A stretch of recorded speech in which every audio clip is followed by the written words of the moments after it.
You can remove this soil without damaging the roots by soaking the root ball in water for a few minutes till the soil dissolves. Then you can repot this plant in a well-draining potting mix.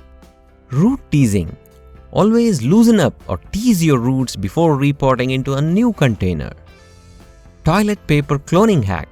Use aloe vera and toilet paper to produce roots faster during air layering your favorite plant. Aspirin hack. During conventional air layering, to produce faster and better roots, use 1 tablet of aspirin 350 mg per liter of water and add this water to your potting mix and then wrap it around the injured stem for faster and dense root formation. Hydroponic cloner. For faster rooting, make your own hydroponic plant cloner using a plastic bucket and an aquarium pump. Healthy roots develop within 8 days. Free calcium. Eggshells easily dissolve in vinegar and release the free calcium to your plants.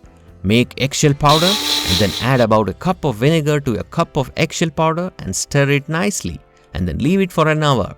Then dilute this in 1:100 or more to water your plants and treat acute calcium deficiencies which can produce blossom and rot disease in your fruits and veggies.